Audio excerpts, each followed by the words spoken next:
Hello again, I'm Maryanna Franco, sitting here with Jason Barnard. And we are going to continue a little bit on the topic from our previous episode where we spoke about the content strategy, how to build it for the future. And now we will speak about how search engines discover this content, crawl it, and index it. And that's very interesting. It is absolutely wonderful. I'm delighted to be here talking about Bingbot and Googlebot. Can I explain how I see this? Yes, you may. Yeah. Why am I giving you permission? It's your show. Yeah, can we start again? Yep, go. Because yesterday you said, and you, Mariana, have a very interesting way of explaining this, and I love that. So Okay, start again. Off we go. Okay. Hello again. I'm Maryanna Franco, sitting here with Jason Barnard, and today we will continue the topic from the previous episode, where we spoke about how to build a content strategy for the future. So today we are going to speak about how this content gets discovered, crawled, and indexed by the bots from the search engines. Yep, this is Bingbot and Googlebot. And you have a really good way of explaining it that isn't geeky at all. I wouldn't say good, but I would. yeah. Well, I'm a mother of 2 children. So for me, how I see it is I get into a very messy bedroom and I spot, toys and books on the floor, which means that I discover them. And then I pick it up and I look at them and then I crawl them and then I put them on the shelf where they belong and they are indexed. So, I know this is very basic, but I think as a mother of 2, this is a great way to explain my children how SEO works. It really makes sense for me. And I tend to be too geeky and talk about the bots, how they crawl, how they find, how they index.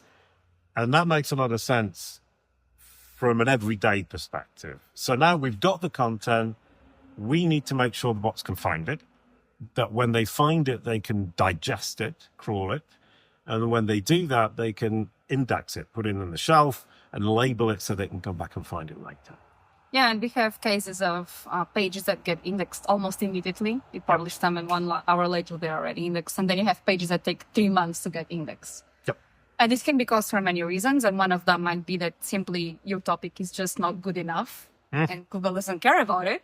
But it can also be that you didn't, do the things properly on your piece of text. And well, I think, that's a really good point. The thing to focus on is to make sure that any content you publish is easy to find, whether it's on your website or somewhere else, that it's easy for them to find. That means linking to it. So if you've published something on YouTube, link to it from your website. If you've got something on your website, link to it from within your website and potentially from YouTube or Facebook or Twitter or LinkedIn. Next, once you've done that, make sure that it's easy for them to go through the page.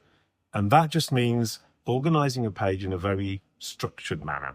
Start with your heading, text, a subheading, text, subheading, text, subheading, text, in a way that makes sense to humans as well as machines. And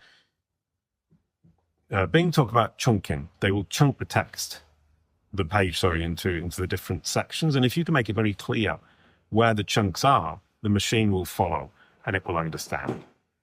I think that it's important here because the way that you're explaining it, it might sound like, oh, but this is so basic. Every good SEO knows how to do this. It's using H tags. It's so basic, but it's not so basic because I think that, and this is my opinion, and I thought Google was smarter than it is, right? Yeah, me too. So I learned that, I had in my mind when I was, for example, building text that, I wanted to keep sentences shorter for the user.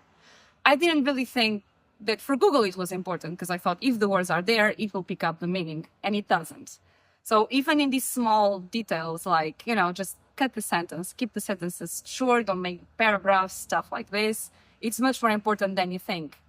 And when you talk about the structure and the H tags and everything, yes, it's basic. We all know about it. However, I still see many companies doing an H1 because they want to have big letters there instead of the actual markup for H1.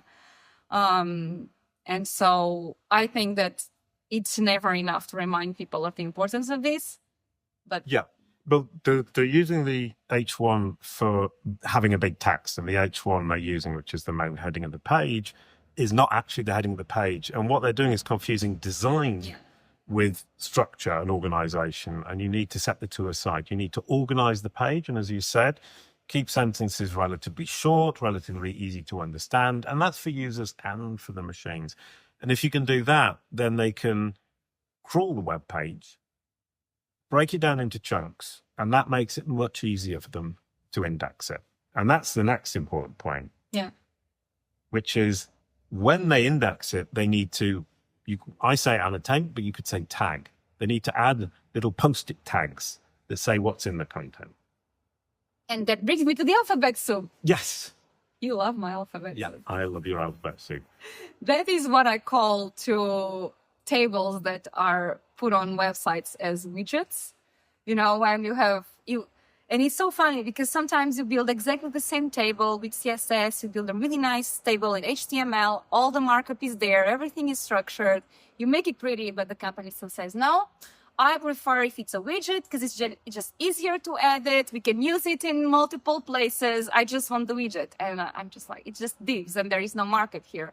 So the way I explain it to people is like, you're just making a freaking soup. And it's like an alphabet soup, and Google will not understand anything of what's inside that cauldron. So yeah, I like the alphabet soup. And so if you do think of it that way, the way you organize your page and where you write your content and whether you use ordered lists, unordered lists, HTML tables, all of those different aspects will turn your alphabet soup into a sentence or a series of sentences. And that, for anybody, is much, much easier to understand. And Fabrice Canal from Bing, and this is Bingbot. He's a friend of mine. And Bingbot is a friend of yours. Bingbot, no, Fabrice Canal is a friend of mine. And in my imagination, Bingbot and Fabrice are the same thing. So I feel like I know this guy, and this guy don't know him so well. And it's Google, by the way. Yes, thank you very much. Talks about annotation. And I think I use the word annotation. I don't really realize that people misunderstand me. And you were pointing out something. Yeah. I mean, I just said that one meaning for annotation can just be putting a little asterisk and explaining under what it means or making a comment or something. So what is annotation in this context? Yeah, and I'd never realized that perhaps the word annotation was confusing. So it really is tagging it. It's putting the little post-it tags on each piece of content, each chunk. So the machine will chunk the content down and try to understand what's in there. Is it an image? Is it a video? Is it text? What's it about? Who's in it? Who's written it?